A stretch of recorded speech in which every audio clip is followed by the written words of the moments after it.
धन्यवाद। कार्यक्रम में आने का अवसर मिला, आप लोगों के सामने बोलने का अवसर।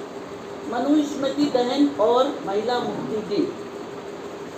आज का कार्यक्रम भारतीय महिला दिन परिषद की ओर से 2024 में 22 से 26 पंचवार्षिक शताब्दी जागृति महोत्सव महाड़ में मनाया जा रहा है, और जिसके लिए मुझे बहुत आग्रह से आमंत्रण था कि 22 से मैं वहाँ उनके साथ रहूँ।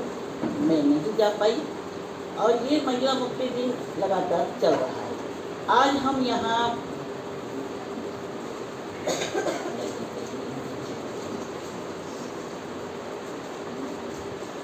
मनुस्मृति दहन महिला दिन के इस कार्यक्रम में, इस कार्यक्रम का जो विषय है तीन भाग में ले सकते हैं। जाति निर्मूलन पोनपथे, प्राध्यापक प्रज्ञा बाली का कविता संग्रह, नजरिया स्त्रीवादी का प्रकाशन यानी कि लोकार्पण, और तीसरा भाग है सत्कार मैडम का 22 प्रतिज्ञा पर पाली भाषा में संशोधन करने के उपलक्ष्य में डॉक्टर धर्मचारी इंदुमती खवड़े मैडम रामटेके जी। यहाँ कार्यक्रम के संयोजक माननीय सर्वप्रथम तथागत गौतम बुद्ध को नमन, बाबा साहब भीमराव अम्बेडकर को नमन, ज्योतिबा फुले सावित्रीबाई को नमन, जिनके कारण आज हम बोल रहे हैं और मंच पर विचारों का आदान प्रदान कर रहे हैं।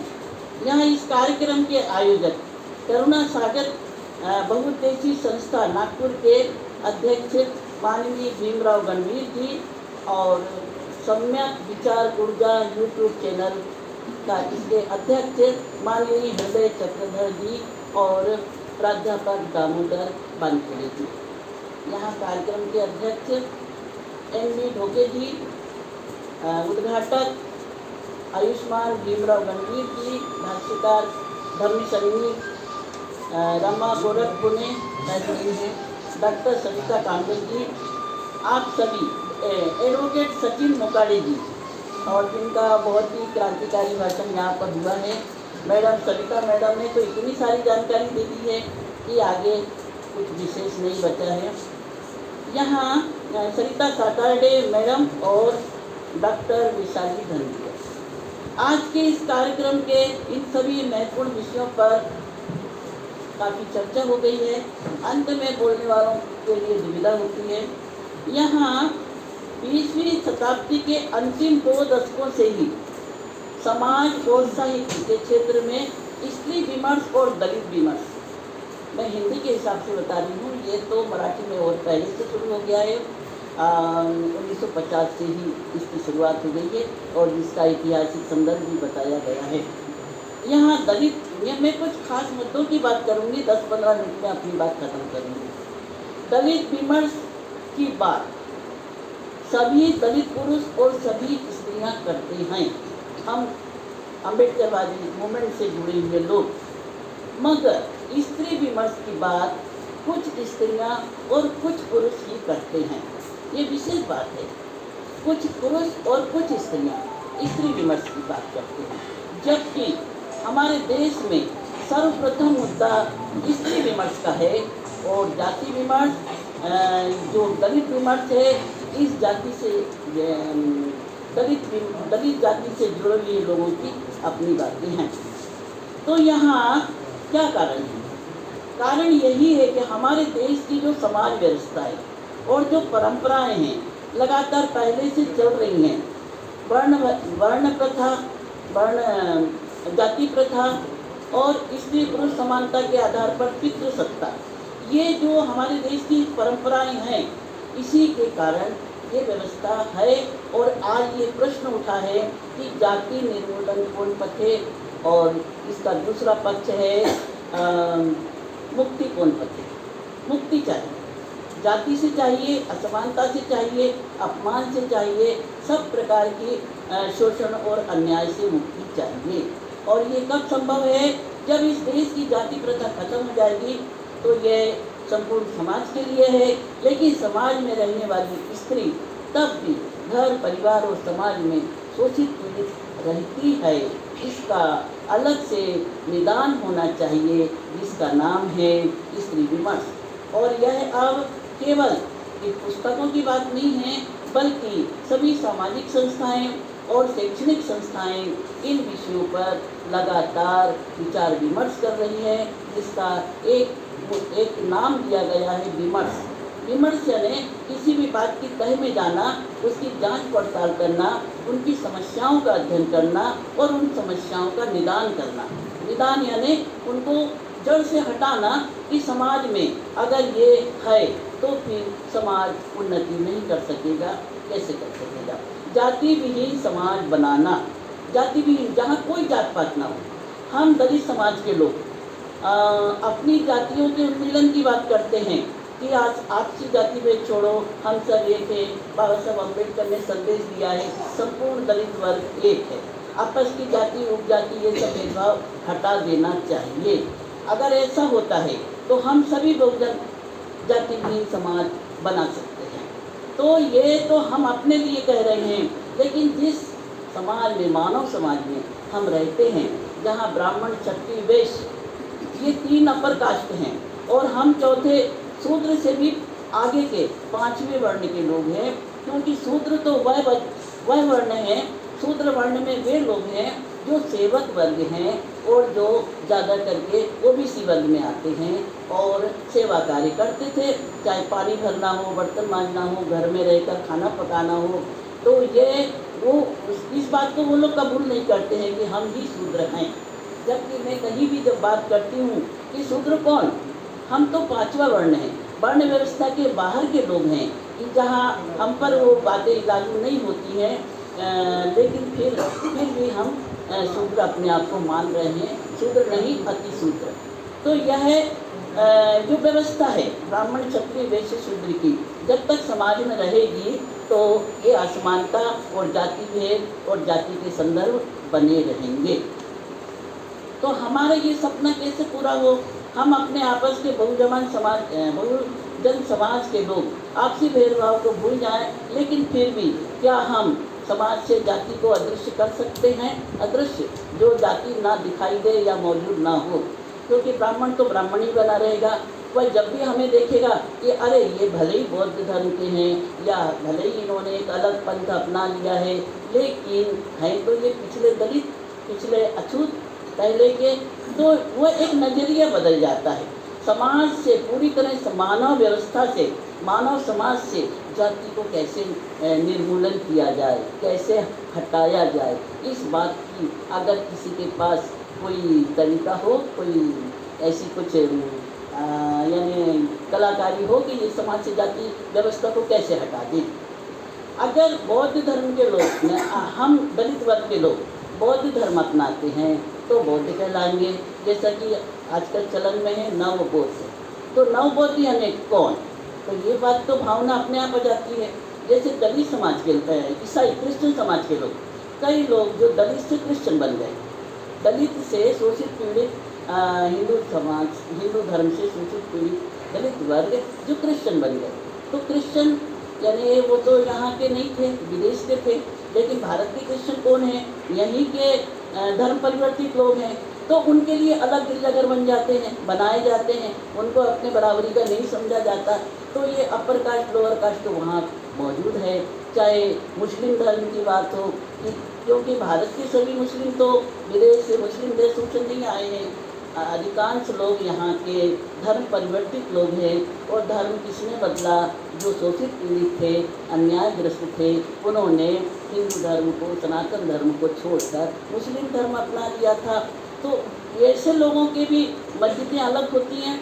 तो ये भेदभाव समाज से जाना चाहिए। अधिकतर हम यही अपने लिए विचार करते हैं कि हम बौद्ध बने, हिंदू धर्म छोड़ दें, तो कम से कम हमारे आपस के भेदभाव पूरी तरह से खत्म होना चाहिए। इस तरह जाति प्रथा से पीड़ित हम संपूर्ण समाज का सपना है कि समाज से जाति का निर्मूलन हो, यानी जड़ से ख़त्म करना। मूल जड़ निर्मूलन यानी जड़ से ख़त्म करना। जैसे कि दलित समाज में जो आत्मकथाएँ लिखी गई हैं, अभी बहुत सारी बातें आई हैं। मुझे ऐसा लगता है मैं भी तो सन 80 के पहले से इस मूवमेंट से जुड़ी हूँ। महाराष्ट्र में नागपुर में रहकर, मेरा जन्म तो मध्य प्रदेश में हुआ था, 1975 में मैं नागपुर आई, अब आई विवाह के कारण। तो यहाँ आने के बाद मैंने इतना परिवर्तन देखा कि मध्य प्रदेश जहाँ गांधी जी की जयकार होती है और वहाँ हरिजन आंदोलन ही संपूर्ण उद्धार का कारण, उद्धार का उपाय, हरिजन आंदोलन। और यहाँ आकर मैंने देखा कि नहीं, यहाँ तो दलित पैंथर, समता सैनिक दल, बाबा साहब आम्बेडकर के लड़ाकू लोगों के बड़े बड़े भाषण जब मैंने यहाँ सुने तो मुझे लगा था कि मैं एक नई भूमि में आ गई हूँ, क्रांति भूमि, बाबा साहब आम्बेडकर की कर्म भूमि, क्रांति भूमि में। और यहाँ आकर ही मैंने समझा था कि मैं कहाँ हूँ, हम कहाँ हैं, हमारे आगे क्या है, हमारा इतिहास क्या था, तो भविष्य कैसा होना चाहिए। तो यह हमारा नागपुर है, महाराष्ट्र है, और यहाँ पर लगातार क्रांतिकारी बातें चल रही हैं समाज को परिवर्तित करने की, हमारे अधिकार पाने की। लेकिन एक बात और मैंने महसूस की, अभी 2-3 महीने से मैं भोपाल में रह रही हूँ, कुछ कारण से, कुछ अपने लिखने पढ़ने के कारण से। अब यहाँ इलेक्शन हो गया और जो चुनकर आ गए सत्ता की पार्टी, और मैं आके देखती हूँ नागपुर में, पूरा नागपुर रंगा हुआ है उसके रंग से, सत्ता के। तो भाजपा, जनसंघ, यही हम अपने व्हाट्सएप पे कितने संदेश देते हैं, कितने वीडियो बनाते हैं, कितने अपना विचार प्रदर्शित करते हैं। अगर एक पक्ष को देखें और दूसरा पक्ष, मैं सेठ केसरीवाल पोरवाल कॉलेज में पढ़ाती थी, अभी तो सेवानिवृत्त हूँ।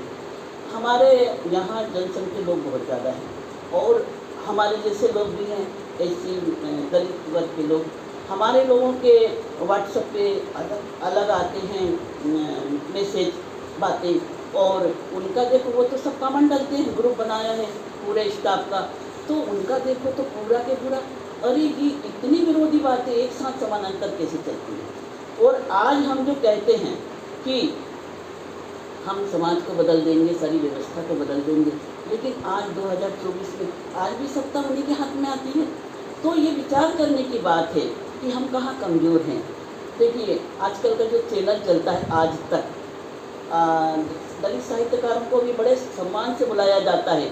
मुझे पिछले साल भी बुलाया गया, इस साल भी बहुत बार फ़ोन आए, मैसेज आया, वो मेल आया।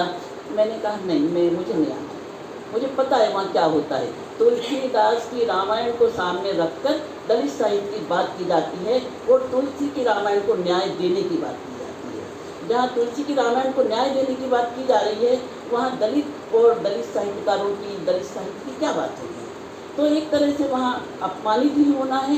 लोग क्यों जाते हैं, कुछ लोग जाते हैं, बहुत लोग गए हैं, पूरा वीडियो बनता है और वो समाज के सामने भी आता है और इससे पता चलता है कि किस तरह हमें उपेक्षित किया जाता है या गलत साबित किया जाता है।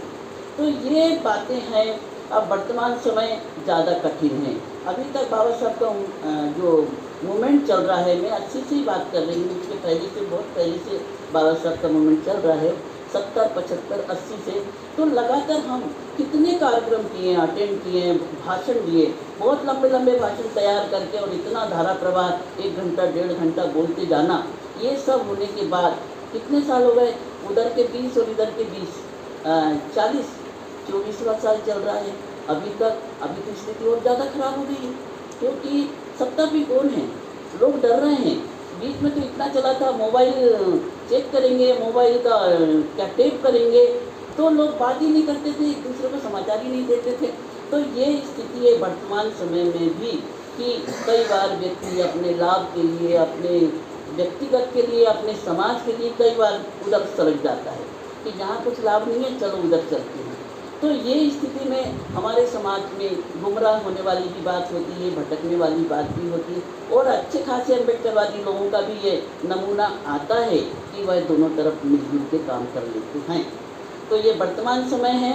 इस समय में सत्ता का जोर है, राजनीति, मीडिया, और ये जो सब छल के रूप में हमारे सामने आता है। हमारा मीडिया, समाचार पत्र, पत्रिकाएं, चैनल, व्हाट्सएप, ये क्रांतिकारी बातें अम्बेडकरवादी की भी आती हैं, और उधर देखो तो सब अलग हो जाता है और निर्णय मनवादियों के हाथ में ही चला जाता है।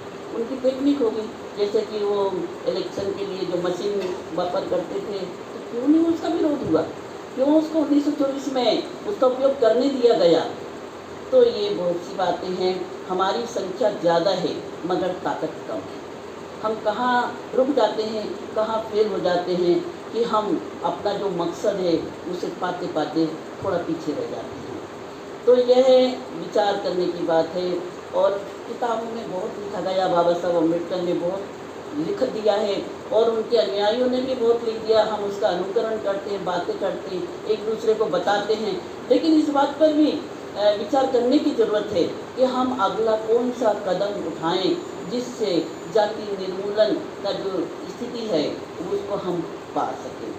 तो बहुजन स्वयं अपनी जाति का अंत कर सकते हैं, आपस के भेदभाव को मिटाकर, जातियों के बीच उपजातियों को मिटाकर, या 19-20 की जो करीब करीब एससी वर्ग में आने वाली जातियां हैं उनके बीच एकता का भाव तो बना सकते हैं, जैसा कि अंतर्जातीय विवाह, आपसी भाईचारा, सामाजिक क्रांति, जागृति, आर्थिक स्थिति और जीवन स्तर, ये दो बातें भी बहुत महत्वपूर्ण रखती हैं। हम कितने गरीब हैं, फटेहाल रह रहे हैं, या हमारी स्थिति इतनी नहीं है कि हम रोजी रोटी का समस्या को छोड़कर कुछ और किसी कार्यक्रम में जाएं, भाषण सुने, तो ये ऐसा कब तक चलेगा।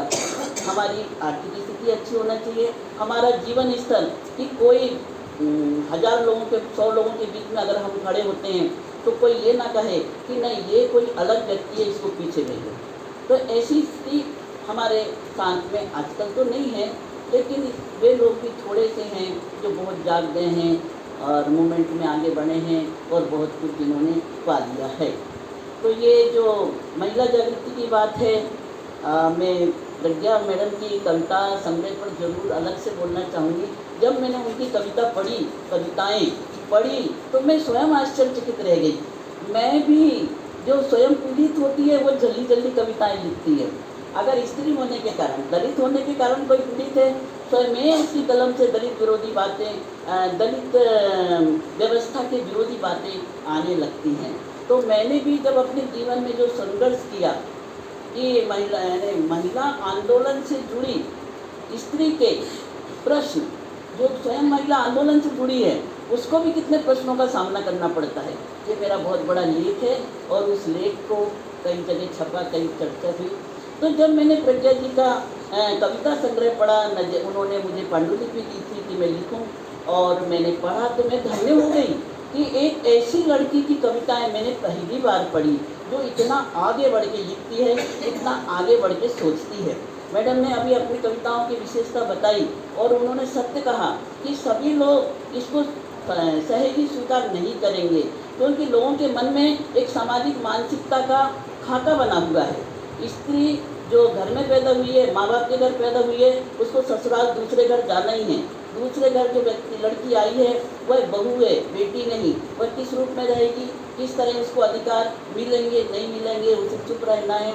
तो ये जो सारी बातें हैं, लोग अक्सर यही सोचते हैं। जैसा गांधी जी ने सोचा था, वर्ण व्यवस्था समाज की व्यवस्था बनाए रखने की जरूरी है। वे सवर्ण व्यवस्था के समर्थक थे। बाबा साहब ने पूरा विरोध किया था। तो बाबा साहब के अनुयायी ऐसे कितने लोग हैं जो इस बात का विरोध करें कि स्त्री की स्वतंत्रता को इस नाम पर न छीना जाए कि समाज की व्यवस्था बिगड़ जाएगी। तो यहाँ इनकी कविताओं के बारे में मैं कुछ बात कहूँगी। पहले तो कवियत्री को मैं बहुत अभिनंदन देती हूँ, बहुत शुभकामनाएँ देती हूँ।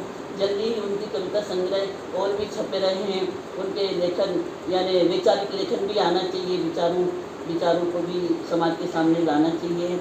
तो प्रज्ञा जी की कविताओं में अनेक शब्दावली और अनेक नई शब्दावली और अनेक नए शब्दों का प्रयोग उन्होंने किया है, जिनमें super women syndrome, body shaming, social fair, controller, polygyny और गैस लाइटिंग, स्टॉकहोम सिंड्रोम, इनमें से कई शब्द मुझे भी नहीं पता थे। मैंने मैडम से पूछा कि भाई शीर्षक में ही दिख रहा है, ये शब्द का क्या मतलब है। मैडम ने कहा कि गूगल पर सर्च करो। मैंने कहा गूगल पर सर्च करके आप ही बता दो। तो ये मैडम यानी कि एक कवियत्री, हमारे समाज की एक कवियत्री कितने आगे तक जाकर सोचती है और इस तरह का विचार निर्भीक होकर अपने किताब में अपनी कलम से लिखती है और समाज के सामने लाती है, तो ये हम सब के लिए गौरव की बात होना चाहिए। क्योंकि क्रांति की बात तो सब करते हैं, तो क्रांति का एक कदम यह भी विरोध और विद्रोह का एक ज़्यादा क्रांतिकारी कदम है और इसको भी स्वीकार किया जाना चाहिए।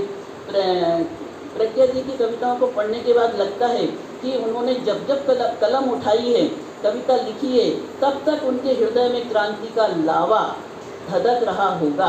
लावा यानी वो जो विस्फोट होता है ना, ज्वालामुखी का, तो उसके अंदर की जो आग होती है बहुत भयंकर ज्वलनशील आग होती है।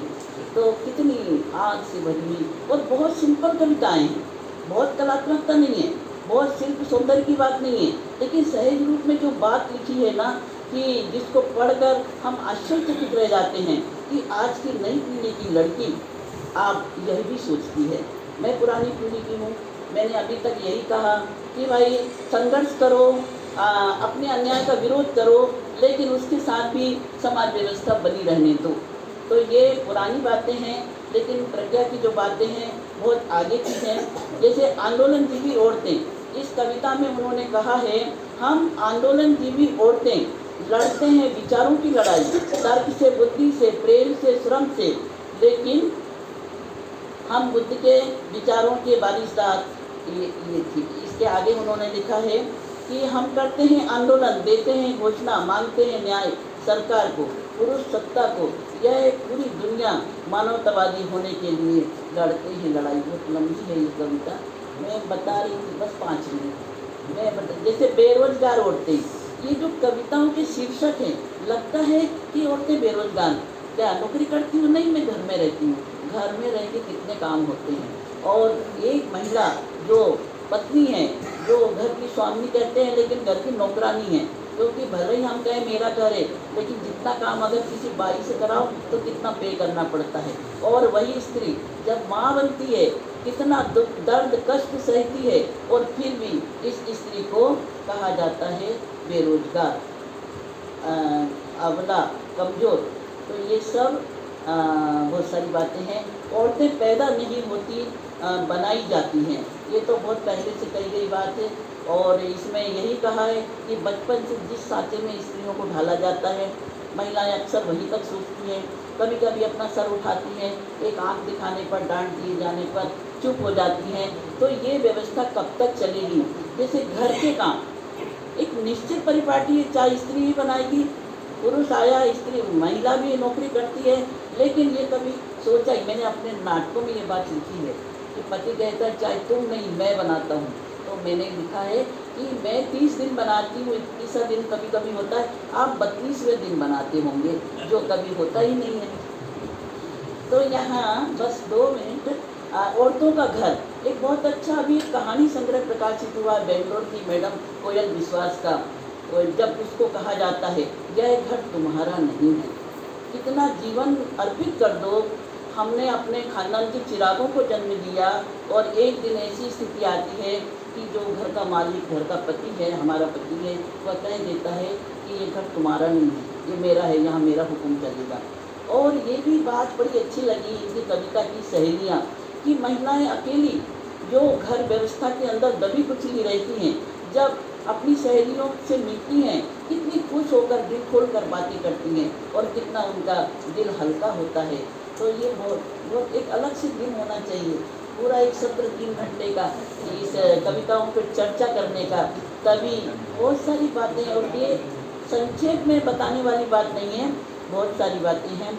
तो जैसे आलसी औरतें, इस कविता का संदेश है नई पीढ़ी, अच्छा दिन भर घर के काम करने के बाद भी बेरोजगार, इस तरह उनकी कविताओं में बहुत गहरा अर्थ है, सहज भाव से लिखी गई। हर स्त्री उन बातों को समर्थन करती है, लेकिन इस तरह की बात वो उठाती नहीं। अंत में वो कहती है कि यार ये तो अपना ही काम है, चलो चलने दो ना, कोई बात नहीं, 2 काम ज़्यादा करने से क्या होता है। तो इस तरह सामंजस्य करना, एक परंपरा को बनाए रखना है, और मैंने डट कर विरोध करना, एक नई पीढ़ी, एक नई परंपरा को शुरू करना है कि जैसे आटा गूंदना लड़की ही करेगी, बाहर की सब्जी लाना भाई करेगा, तो भाई तू आटा गूंद ले, बेटी सब्जी लेने चली जाएगी गाड़ी से। ऐसे भी तो परंपरा बदलना चाहिए। तो हम अम्बेडकरवादी लोग यहाँ इस बात को समझेंगे कि प्रज्ञावादी जैसी कवियत्री हमारे बीच है और इस तरह की कविताएं लिखती है तो उन्हें प्रोत्साहन भी मिलना चाहिए, पुरस्कार भी मिलना चाहिए, उनके प्रकाशन की किताबें बहुत दूर दूर तक जाना चाहिए, हर घर में होना चाहिए। और स्त्री पुरुष समानता इस किताब का मूल संदेश है। जाति निर्मूलन समाज से, पूरे मानव समाज से कैसे खत्म किया जाए, यह बड़ा प्रश्न है। हम इन दोनों ही प्रश्नों का निदान कैसे करते हैं, ये आप सब पर, हम पर निर्भर है। धन्यवाद, मैं आभारी हूँ। जय हिंद, जय भारत।